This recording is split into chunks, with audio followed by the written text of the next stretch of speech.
Well, we're sitting in my house in Studio City, and this is going to be a documentary about myself. I feel a little strange about doing this, really, because I'm not a narcissist, and to make something really about me individually would only be of interest if I can sort of cross over the line to make it of interest to you as viewer. So I'm going to talk about myself in terms of chapters, growing up, finding myself, finding a path, adventure, youth and adventure. I'm going to be going through various episodes that I've gone through, and hopefully some of this will interest you and you'll get something out of it for you as a viewer to find whatever pathway you're on. I grew up in Southern California. I'm really a Los Angeles kid. My parents moved to Los Angeles in the early 1940s, and I was born in 1940, believe it or not. I'm 80 years old, which I hate to admit. My father grew up in Passaic, New Jersey. My mother grew up in Bronx, in New York City, and they met and got married when they were in their 20s, and I came about in 1940. My father, let me tell you a little bit about him, Albert Schwartz. He went to law school in New York City and actually got his law degree. And you would think, well, he's going to become a lawyer. Not so, did not happen. 4 years later, I handed her her diploma and went back to writing. Strange as it seems, I must have inherited her sense of humor. One night she got an obscene phone call and the man got more and more passionate. Finally he yelled, I'm coming, I'm coming. She yelled back, so who invited you? I'm going to become a writer is what what he did is he submitted jokes to newspapers and they got picked up and published. And Milton Berle, a comedian, spotted these jokes and hired him. And after he worked for Milton Berle, Bob Hope happened to see some of his jokes and said, hey, let me get in touch with this guy. He looks like he can really write, and the jokes are the type of jokes that I could use in what I'm doing. So he hired my father as a writer, and my father flew out to California, to Hollywood, and became part of his writing staff and ended up being his head writer from early 1940s all the way through the radio Pepsodent era. So I grew up with a family that was in show business, is what I'm trying to say. I was able to attend a lot of those radio shows where they were at NBC, down at Sunset and Vine, and it was amazing. It was a really interesting period of growing up and being exposed to comedians. My father was a very quiet guy, really, and private and somber in tone. He wasn't making jokes every minute in his own life. It was what appeared in Bob Hope's world and making jokes that were used in Bob Hope's projects. Not only was Bob Hope a comedian, he did road shows for the veterans all over the world. My father participated in all those veteran events and wrote the jokes that we hear at these USO shows across the world. I grew up in a household where Bob Hope might drop by to give my father some notes for what they were going to do the next week on the radio show. I think it was once a week radio show, the Bob Hope Show. Remember, television wasn't invented till the very late 1940s, so during that whole early period, my dad was head writer for a radio show, and we never saw Bob Hope. We only heard Bob Hope during those years. Then during the 1950s, it changed and television came into being, and the Bob Hope Show moved over to that network, so we could see and hear him both. So that was my background. That's what I grew up with, a show business family. It was a Jewish family, and as such, even though I was never really religious and that was not forced upon me, I did go through and get a bar mitzvah. at 13. And some of these pictures at the bar mitzvah I want to share with you as audience. You can see here I am with the rabbi and the pastor holding the Torah, and here I am reading from the Torah the information that needed to be conveyed to have a bar mitzvah. And so I read it in Hebrew. I was taught how to read Hebrew, and I was able to do that when I was 13. My parents rented a suite at the Beverly Hills Hotel and put this wonderful party together in the memory of my bar mitzvah. Interestingly enough, at that event of my bar mitzvah was my good friend at 13 was Richard Halsey. Richard Halsey became an editor. He lived next door to me and on Holly Ridge Drive in Hollywood, where I grew up. And he, as an editor, won the Academy Award for editing the original Rocky film. He did all of Paul Mazursky's films as an editor, and many, many other famous directors, besides winning the Academy Award for Rocky. What's interesting, here is a picture at 13 where he's grooming me by the mirror for my bar mitzvah. And that's the picture right there. And my parents put that on for me. It was quite an event. I used all the money that the guests gave me for the bar mitzvah to buy my first car in 1955 when I was 16 years old, a Chevy Bel Air that I drove around the streets proudly, where other young kids never had a car. There I was with my own first car. My parents bought a house off of near Beechwood and Franklin, in that vicinity, and I could see the Hollywood sign from where I lived. And I went to Hollywood High School, and there at Hollywood High School, Mike Farrow, who was in MASH, was a student of and a friend of mine during high school years. Frank Mazzola, who starred with James Dean in Rebel Without a Cause, went to Hollywood High School, who I knew. Yvette Mimeo, who was a star, sort of a starlet in the 1960s, lived 2 blocks from me, and who I knew and went to Hollywood High School. So that was quite a part of Americana that I existed in and absorbed and came out of. One of the women who was very important to me when I was at high school was a woman named Chris Quitmeyer, and she lived next door to me, and I used to drive her to Hollywood High School each day.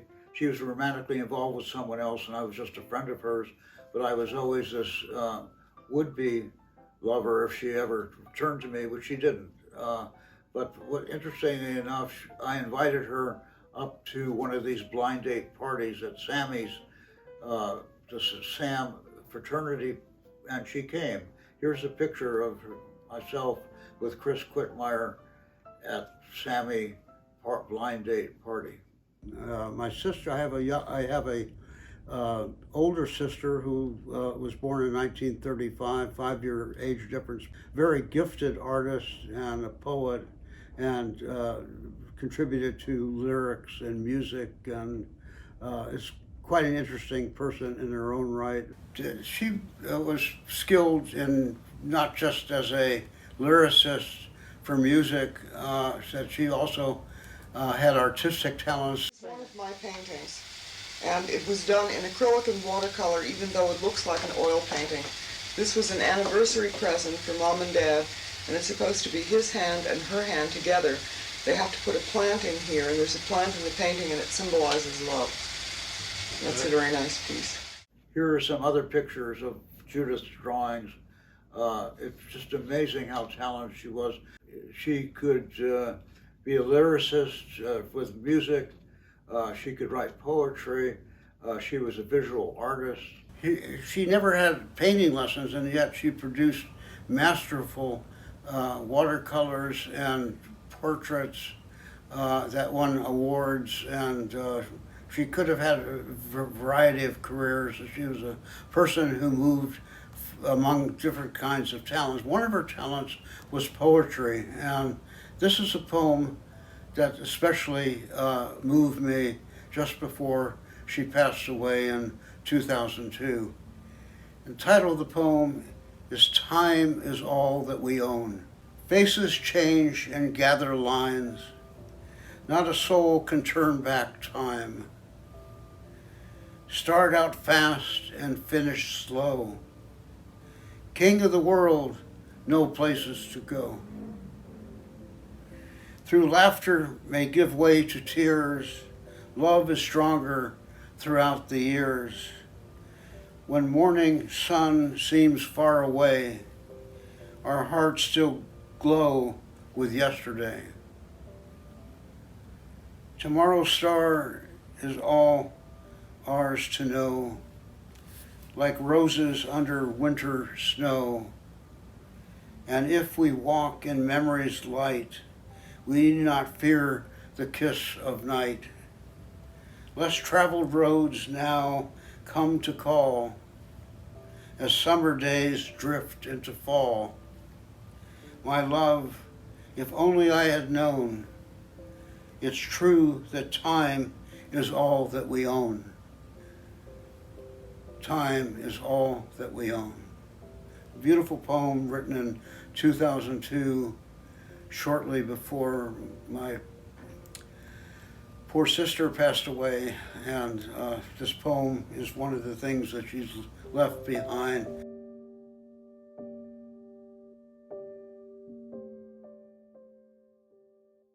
Now, I didn't go into show business. My brother, Douglas, I have a younger brother, 5 years younger, very much did. And he ended up creating Baywatch. So it was totally a avenue for him that he used.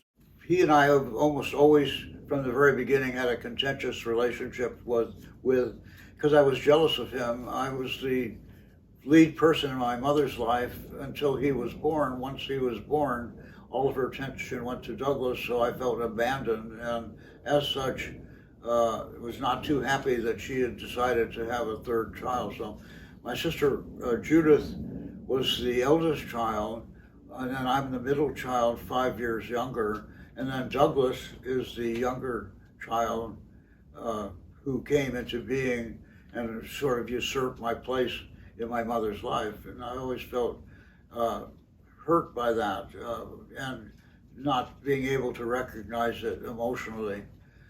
Douglas and I have since become friends. In fact, he helped bring in 2 Baywatch actors to a film of mine called Finding Sarah. Alexandra Paul and Martin Cove appeared in that film in minor roles, and they were good friends with Douglas, and Douglas helped me with that film. We sort of mended our ways, and Douglas created, as has been mentioned previously, the series Baywatch, and had great success with that film series. I never got to direct a Baywatch episode. He and I were on the outs, and he never offered me a chance to direct anything. I went in another direction entirely. I went off to college when I was 18 years old to UC Berkeley, and not knowing a direction to take and trying to find myself. I got exposed to the movement of these young kids, not radicals, that was another period, but kids who were trying to explore what would be an authentic self, what to do with their lives. And I also was looking for a sense of authenticity of what do I want to do with my life? Where do I want it to go? And so I was exposed to that early movement in the 1960s at UC Berkeley, and where students had a direction to take in terms of trying to find themselves. And I was part of all that, and I became interested in books and in literature, and that was my direction in life. The first year at UC Berkeley, I joined a fraternity called Sammy's, S-A-M, but it was called Sammy's, and in that fraternity I was yet to have grown a beard. I was all of 18 years old, a freshman at UC Berkeley, and at the fraternity they had a lot of parties, and one could be set up with blind dates. Here's a whole series of girls that I had blind dates with during 1962, 1963, as I was a member of a fraternity before I even grew a beard. I remember how much the student unrest movement at Berkeley awoke me to the realities of that one could find one's own self, that you don't always have to listen to parents and elders in terms of finding what an authentic life would be. And so I really identified with those students and all the protests that they went against Vietnam and the war that was going on during that time. So when I got out of school in 1962, at I think I was 22 years old, I got hired by Charles Scribner's son to work in their book publishing firm in New York City. So I went off to New York City and spent the next 2 years working for Charles Scribner's as what they called a traveling salesman, where I would go to colleges and universities and solicit their textbooks to professors to use in their courses. So that was where I was headed, and became interested in Charles Scribner's. Was very famous, and who did they publish? Ernest Hemingway, F. Scott Fitzgerald, Thomas Wolfe, all the writers I learned to love and admire in terms of literature. And so it was a good beginning for me. At Scribner's, between the first and second year, I met David Madden, who's a novelist, and a poet named Jack Gilbert. And those two people, those two artists really did influence me. Influenced me to the extent that I quit Scribner's after 2 years and decided, look, wasn't an English major at UC Berkeley, I was a communications major, but really I needed to find more of myself in terms of taking courses on Shakespeare and on 20th century American literature and French literature and all of the things that I was missing from just having a communications degree from UC Berkeley. So what did I do? I went back to San Francisco State and took all those missing English classes, and then decided, hey, I want to become a writer. That's really what I want to do. So I took creative writing classes and started writing short stories, and then I went to Europe to further try to discover what would be authentic for me as a human being. So I quit a very good job at Scribner's to do this. So in life, I think you have to take risks, and that was a risk-taking event. And to go to San Francisco, back to school, discover City Lights bookstore, discover Lawrence Ferlinghetti, who owns City Lights bookstore, being exposed to Jack Kerouac, Allen Ginsberg. In fact, I met Allen Ginsberg. At one time I was in Paris and he was on the streets of the left bank and had no place to stay. And one night Allen Ginsberg slept on the floor of the room that I was renting in Paris. So not only was this interest in literature not just their books, but in person I got to know some of these people and saw Lawrence Ferlinghetti and Allen Ginsberg. When I quit Scribner's and went back to San Francisco State, while at San Francisco State, I met a girl named Laura. She and I began an affair, and this is just before I went off to Ecuador on an expedition of digging graves high in the Andes that came about. And there's some pictures of that grave digging, and had an exhibit of the artifacts that I found down there that were put on display right next door to City Lights bookstore in San Francisco. And there I am standing by the exhibit that was of these artifacts from Ecuador. And then coming back to Los Angeles, I gave a ride to a girl named Jackie Wilson, who was coming back to LA also. And we got involved together and spent the next 3 years in a relationship. Jackie was a very sweet girl, and we're still in communication to this day. So I took a ship, the Queen Mary, and went off to Europe for 3 months, and sort of discovered traveling and how important traveling was to me. So I was in London, I was in Paris, I was in Rome, and then I went off and took a ship to Greece. And in Greece I took a boat out into the Aegean and visited Mykonos Island and discovered that Greece was a country that very much was like California, sort of these rolling brown sunlit hills and bare environment without many trees. And it was very interesting. And so there in Greece, I really discovered that that was something that was unique and of interest to me, and I wanted to revisit. And I've revisited Greece many, many times since then. In fact, I made a feature documentary about two artists living on the island of Paros in the Aegean. So I've had a career both as a filmmaker and a professor of teaching film at the same time. So those two things went hand in hand, and it developed over time. I think during the turn of the century, right around 2000, as I really started making literature films.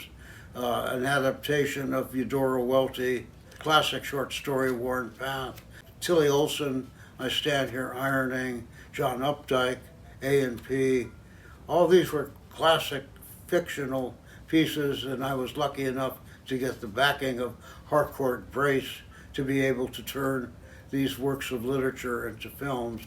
Actually, it's from the mid-1990s, from about 1995 to 2005, where I made 6 different films that are classic examples of American literature that I'm very proud of, that are used in schools across the country with students who are reading the stories and then seeing the adaptations that I did to get further insight into the world that the author was trying to communicate via that literature, classic literature. Working for Scribner's, I did not have to work during the summer months because Scribner's, the college division which I was working for, only catered to the professors during the regular academic year.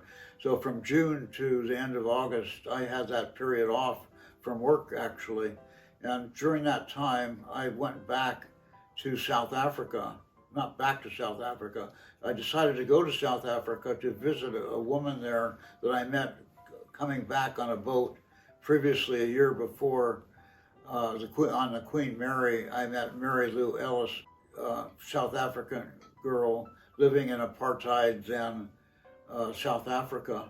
But she and I, on that boat trip back on the Queen Mary, developed a romantic relationship that I wanted to continue. So we communicated via letters. In South Africa, also was an author who published Cry the Beloved Country, which has become a classic against South African apartheid.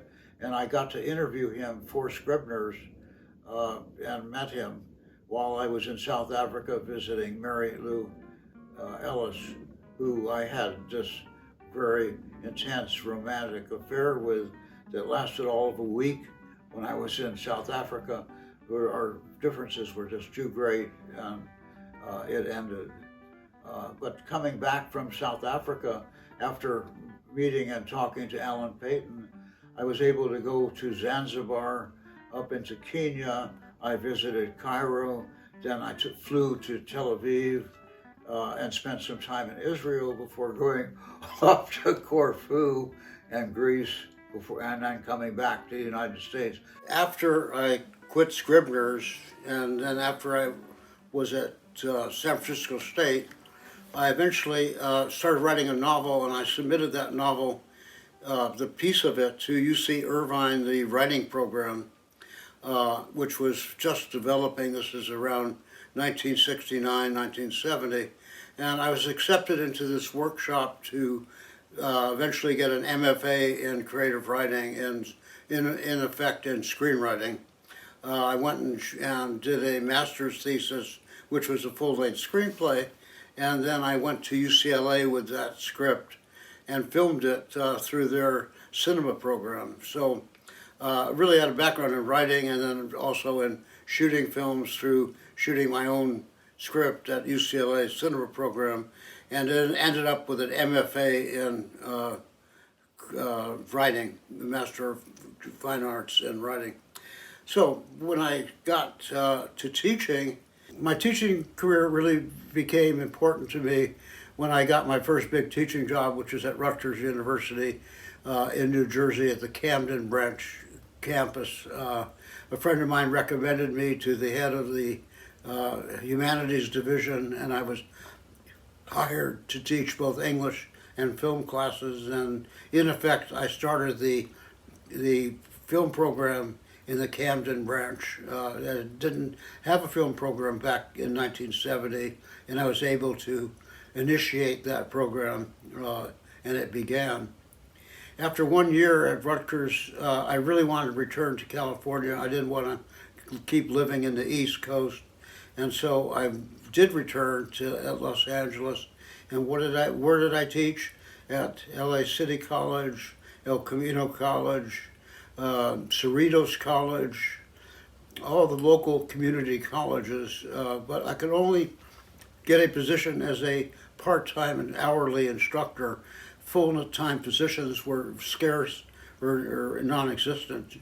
So for the next 17 years, I was considered a frequent flyer, freeway flyer. I would go from campus to campus, teaching one course at East LA College, next course at Pierce College out in the Valley, another course at El Camino. So I would go back and forth teaching part-time in a whole series of colleges, but at an hourly rate, which is like 1/3 of what you would get if you were hired as a full professor. Then I had a break in 1987. I was interviewed at Marymount College. It wasn't considered a university back then, and I was hired as a full-time professor. Finally, in 1987, after 17 years working part-time positions throughout the Los Angeles basin. Teaching at Marymount College became a wonderful position for me because I could make films during the summer, and after 7 years at Marymount, I was eligible for sabbatical, and during that sabbatical I proposed and actually completed a film which was Eudora Welty's A Worn Path. And that film put me on the map. It was funded by Harcourt Brace. I shot the film on location in Mississippi on the Natchez Trace, the exact spot that Eudora Welty wrote about, and it was a great experience. So my first sabbatical after 7 years at Marymount was to execute and finish a film. She wasn't just out. She had a purpose, and it conveyed itself to me across the silent landscape. And I hadn't thought about it as being a story, but I just took her in. And after I went home, I wrote the story. I gave her the kind of errand I thought she would have, because she looked as if it were outside herself. That film had two well-known actors in it, Brad dourif, who was in One Flew Over the Cuckoo's Nest, and also Conchata Ferrell, who you may have seen on the 2.5 Men TV series.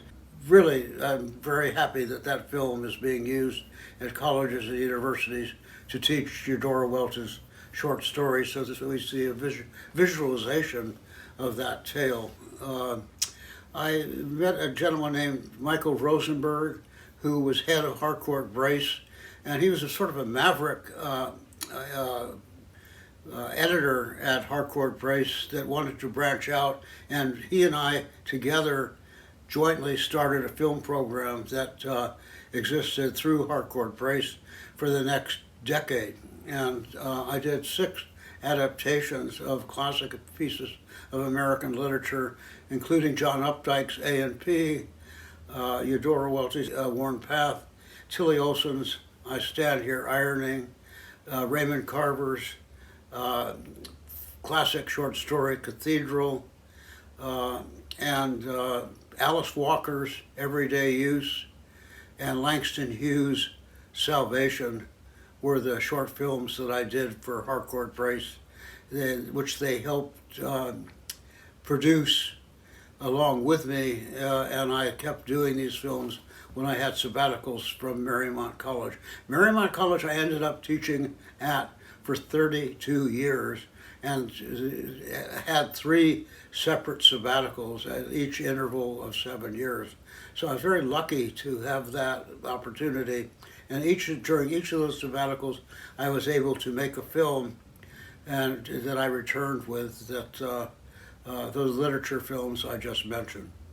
And so no longer was I teaching part-time and traveling on freeways called the Freeway Traveler Circuit from one school to another, but just at one school in the South Bay of California in Rancho Palos Verdes. During the time I was at Marymount during the 1990s, 2 students who were at Marymount were from Japan, and they had a terrible fate. They were murdered in San Pedro by a gang member, and this event really shook up the whole college during this time. The 2 students who were innocently parked in a Ralph's parking lot were ambushed and murdered by a gang member, lost their lives. It became an international incident. Here are these poor 2 kids from Japan coming here to study filmmaking, and having their lives extinguished by a gang member was something horrific and something that I personally had to deal with, because the president of Marymount at that time, Thomas McFadden, and the parents of these 2 poor students, they decided to have a film series to honor them. And so for the next 15 years, I held the position of chairing the film series that honored their lives. And so I would bring into Marymount every year different independent filmmakers to share with the college the joy of independent filmmaking, and to honor Ito and Matsura, that's the last names of each of those 2 students that met this terrible fate in San Pedro, California. Interestingly enough, on one of my sabbaticals, my final sabbatical at the college, I was able to make a feature documentary about these 2 boys.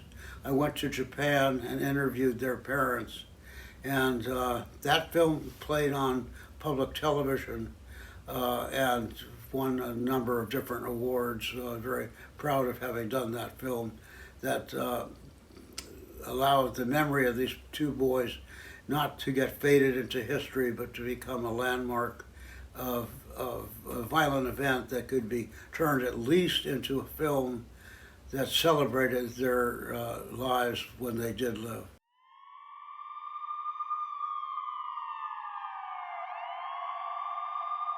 I'm here at Western and Capitol in San Pedro at the parking lot outside Ralph's Supermarket. We have a very bad situation here, I'm afraid. The police have cordoned off an area. There's been a carjacking. We have 2 victims laying on the ground. 2 boys, both Japanese, apparently from Marymount College, just up the hill from this supermarket, have been shot execution style in the back of the head.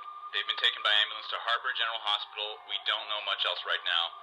The carjacker took their white 1994 Honda Civic. We don't have a license plate number yet. As soon as we have it, we'll give it to you. Little else is known at this point, Jesse. The parking lot has been cordoned off. People are milling about. The police have roped off the area. As far as we know, they're still alive. This is Ron Armino reporting from San Pedro. Back to you again, Jesse. Thank you, Ron. Thank you. In other news tonight, President Clinton again suggested...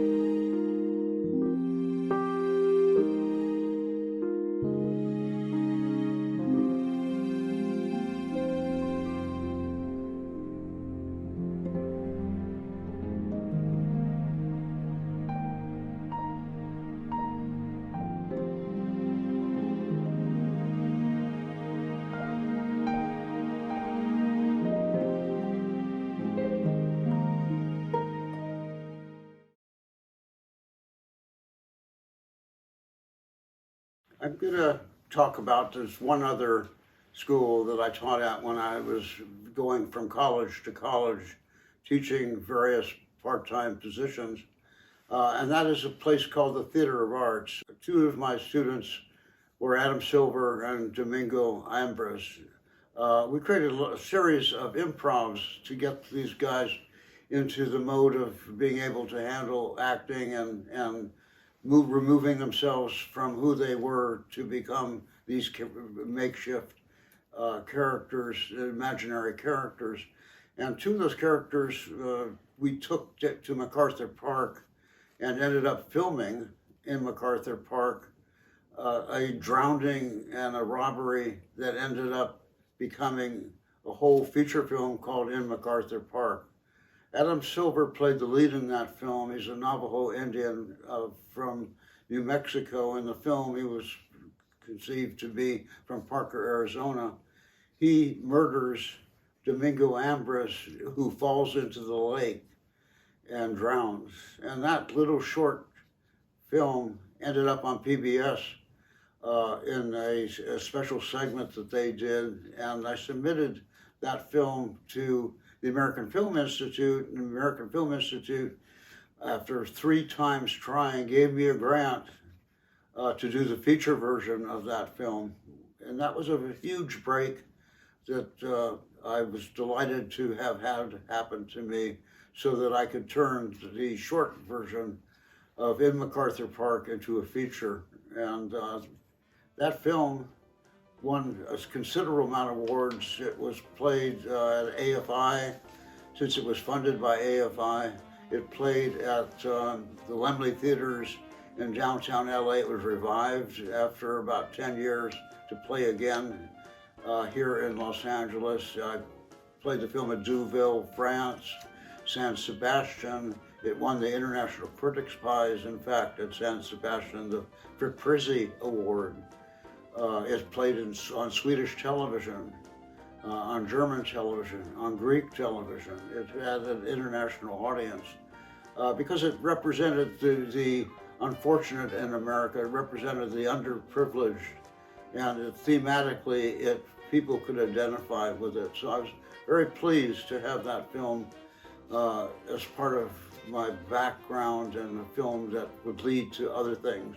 When I made MacArthur Park, I needed an artist to do a sketch of the murderer, and here is a picture that Judith did for my film In MacArthur Park, that we created this fake LA Times publication that showed as a witness describing what the murder looked like.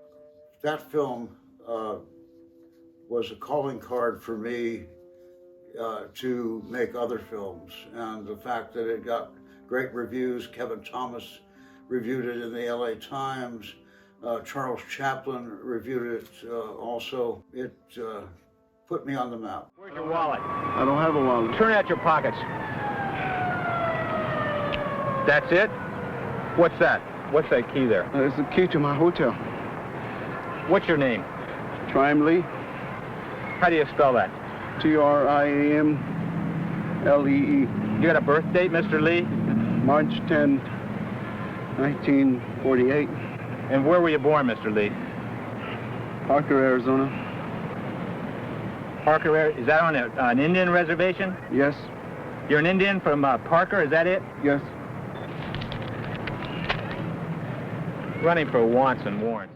After I made MacArthur Park, it was quite some time, and in fact 15 years before I did another film. I was busy teaching and doing other things, but finally, films of my own, more than the literature films. It took quite a while for MacArthur Park, 15 years, until I made Outside the Lucky, a short film about a homeless man outside of a Lucky supermarket, competing with a World Hunger Organization gentleman, and they both were trying to collect money outside of a supermarket, and it's about the common bond that they find between them, that they both were in Vietnam and servicing the United States goals in Vietnam, and had not had that in common. The homeless man outside the supermarket is played by an actor named Max Trumpauer. Max Trumpauer, after that film, he and I became very good friends, and he's been in 5 of my films. In his own life, owns a 20-acre ranch in Topanga Canyon, and a horse ranch in Topanga Canyon, and we made a film called Dark Canvas on his horse ranch. Get down!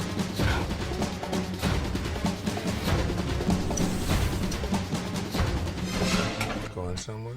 Yeah. But you'll stay so we can have a chat. I'm going to talk about one of my films, A&P, the John Updike short story that I adapted to film, because it was not only a classic, but the actors who I ended up employing in that film became famous, strangely enough, right after my film was made. The lead actor in A&P was Sean Hayes. Sean Hayes, as you might know, was a regular on Will and Grace. He played the gay next-door neighbor. Sean Hayes was a total unknown actor. He interviewed off the street when he did my film, and he had just arrived from Chicago looking to start his career. I cast him in a role as a heterosexual, not knowing that he was gay, and not knowing that he would be playing gay characters for the rest of his life after my film. But in A&P, it's about a store clerk in the A&P market that lusts after a girl who comes in a bikini, walking around in the A&P supermarket, exposing herself in this very small outfit. And he's enamored by her, and that's what this story is about. He quits his job working in the AP because he wants to follow her once she leaves the store. So he quits and goes to follow her. That's the short story, A&P by John Updike, a classic of fiction. And I got to interview John Updike. Went back to Massachusetts where he lived, and in the Charles Hotel in the main city of Boston, I was able to interview in 1995 John Updike for his take on how he came to write that short story, what it meant to him, and that film of that interview, along with the adaptation A&P with Sean Hayes in it, is still being used at schools across the country.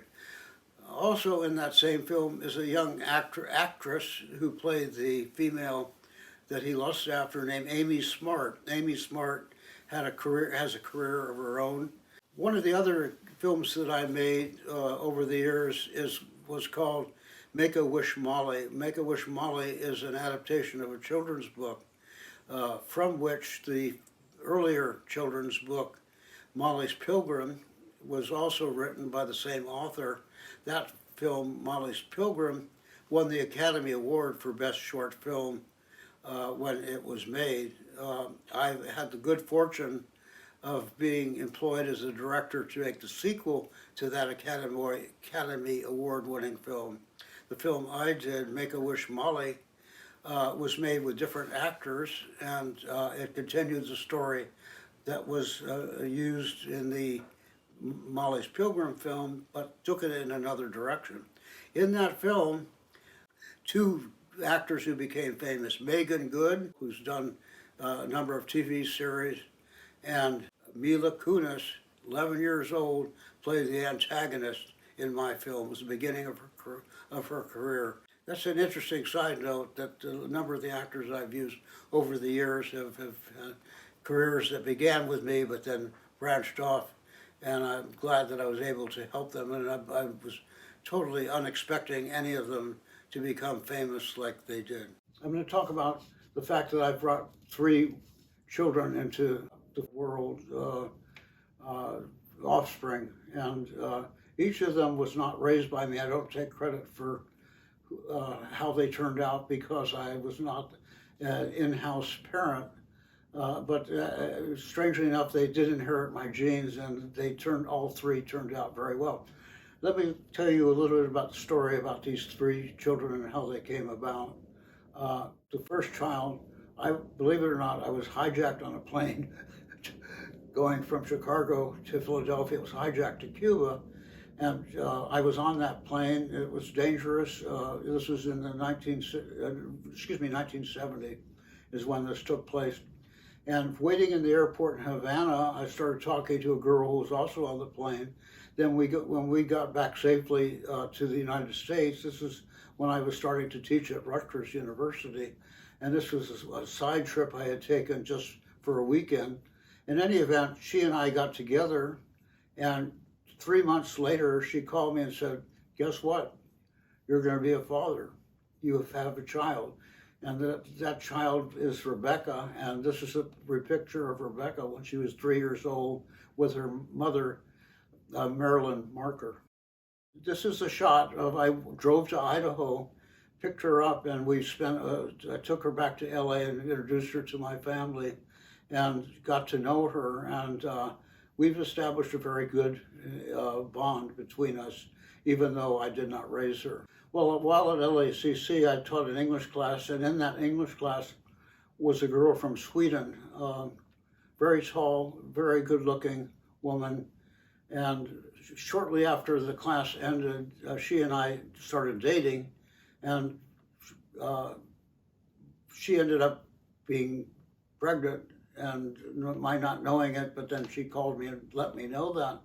And the result of that relationship was a child named David who grew up in Sweden, and I made many trips back and forth between Sweden and Los Angeles while he grew up. And he came to visit me. He was raised in Sweden, but then he came to visit me in LA, and you can see him and I in this pool in my backyard in North Hollywood. And he met Rebecca. Rebecca also was in contact with me, and they knew each other one summer. Here are some shots of them swimming together in the pool in the back of my North Hollywood house.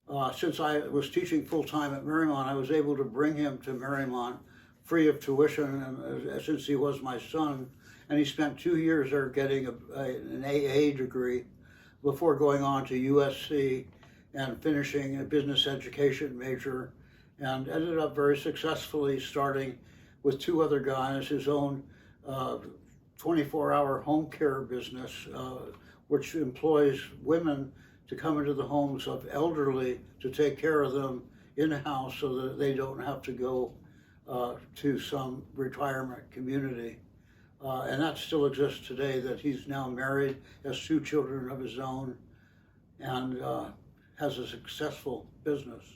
Tristan, the 3rd child that I fathered, grew up basically in San Francisco. His mother, Victoria, I knew from the 1960s. We had an on and off again relationship.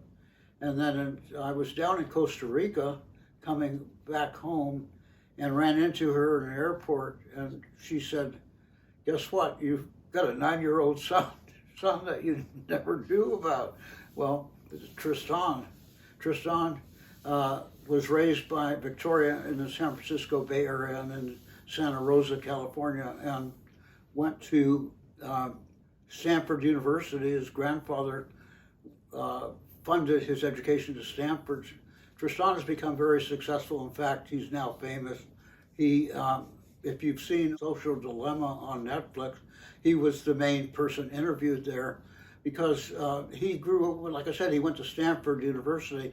At Stanford, he knew, and the people that started Snapchat and these other new offshoots of Google, and Google, believe it or not, employed him as their ethicist, and he sold a startup to Google, worked as their ethicist, and just did amazing work as such. And what he found at Google when he worked there was the fact that he was not happy with how they treated people and quit Google to start on his own and created a Center for Humane Technology.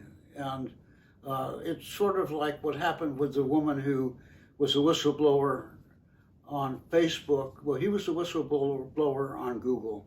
And Anderson Cooper interviewed him for 60 minutes. And since then, his career has taken off. He's been interviewed by Bill Maher on the Bill Maher program. Ellen, he was on Ellen DeGeneres' show. Trevor Noah interviewed him for his show. He and I are still in contact. His mother, unfortunately, has passed away. I myself attended the wake that was given, or the memory of his mother, back in 2019 up in Santa Rosa, California. So Tristan and I have a continuing relationship. Unfortunately, he's without his mother now, but he has had a very successful, very morally engaged life that is noteworthy and very honorable. You might think of me as a serial monogamist. I think that's probably the best way to describe myself. Not a womanizer. I really am sincere when I am with someone, and I try to make the relationship work for both of us.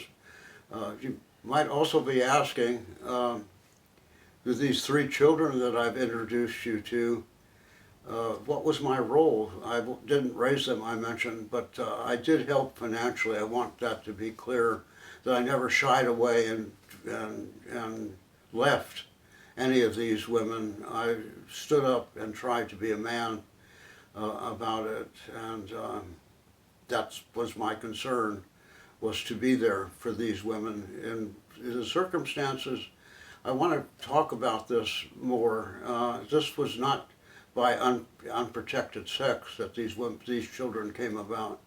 These children came about by accident, by flukes of nature, by unexpected sperm that must have been very strong from myself that somehow escaped. I don't want to go into any more concrete details than that, but it was not from unprotected sex that these women got pregnant. 3 children, yes, that's what came into my life. It's a fluke. They came into this world as a fluke, as a surprise, a beautiful surprise, and children that I love. The experience at Marymount College was quite interesting for a variety of reasons, one of which was not only was I able to teach full-time finally, but I became enamored and had a relationship with an English department person who was a colleague of mine, Mary Beth Cope. Mary Beth Cope and I began a relationship that lasted for about 3 years. Here we went off together to Baja California, and she was eventually chair of the English department at Marymount, and eventually our relationship ended. But during that time, she was very helpful to me in establishing what I could do at Marymount, and I wanted to share with this audience the fact of Mary Beth Cope. I met Maura Rumney through Jack Gilbert. Maura Rumney was a past girlfriend of Jack Gilbert's, and she and I were friends for a good amount of time. But Jack Gilbert had broken up with her for at least 2 years previously to my going from friendship to a romantic relationship with her. Maura Rumney was a wonderful girl had Irish and British background, and was studying at UC Berkeley and also in Oakland at a school where she became an art critic.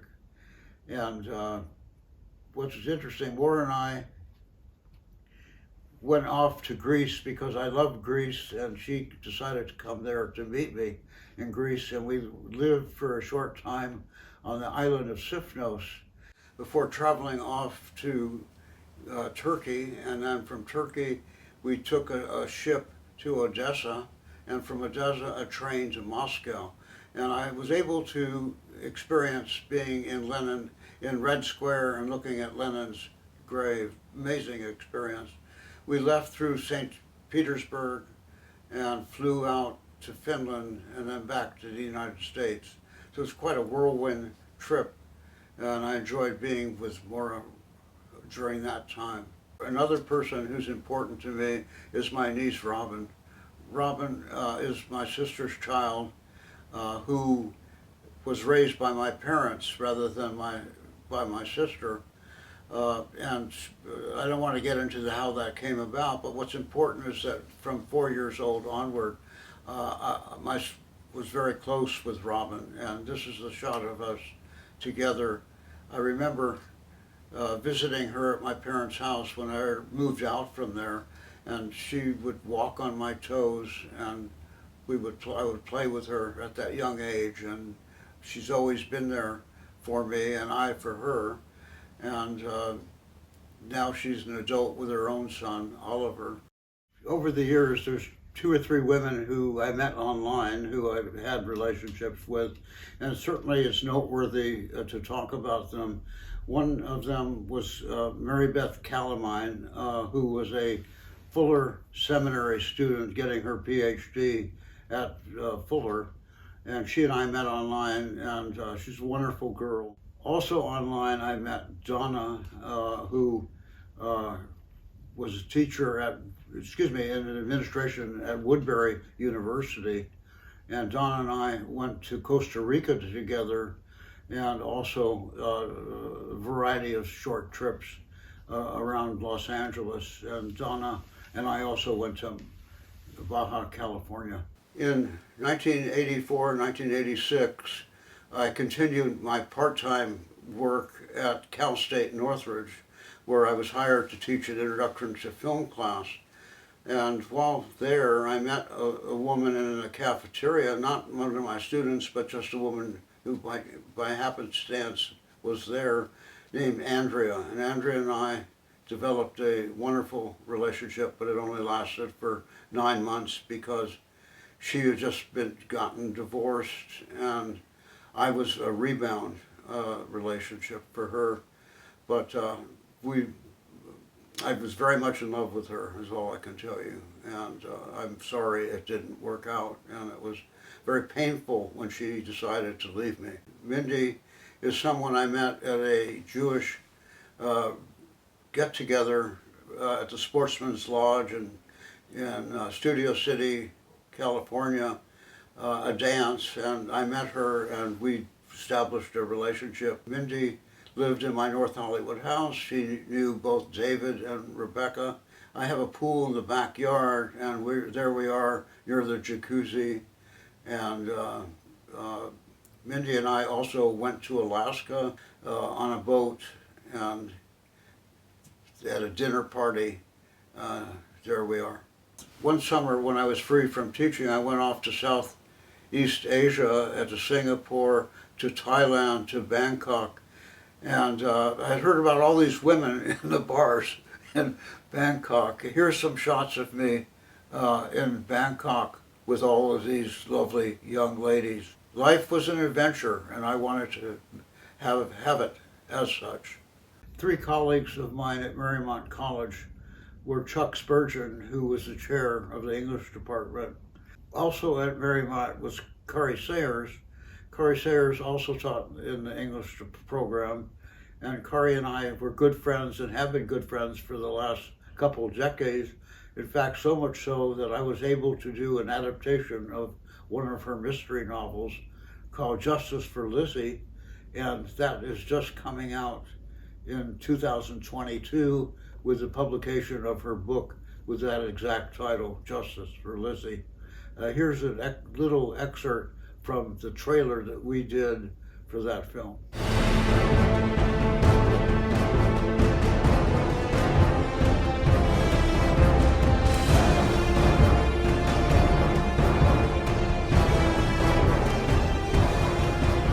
Hi Lizzie, it's Megan for the 3rd time. Just wondering if you're on your way. Let me know. Okay, bye.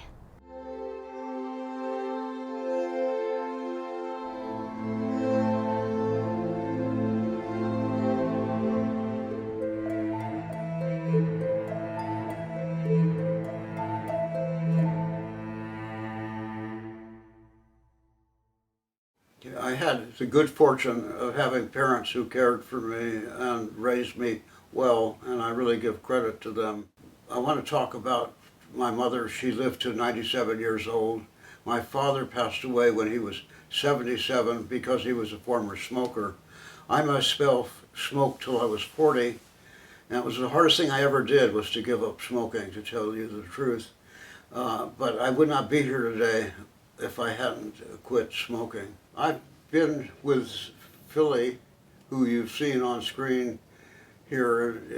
These are some shots of her for over 10 years that we've been together. She lives with me as my live-in partner, and we're very compatible. She's interested in writing and in literature. We share the same interests. We met online because she saw a picture of me, believe it or not, with Alice Walker, and she thought, my God, if he's with Alice Walker, that must be someone I'd be interested in meeting, and so we met. She's a wonderful woman. I love her very much. I've always thought that we live and die alone, and we go out of here trying to make the best life that we can achieve and accomplish and let go. It's so very hard to let go. Very, very hard. Goodbye.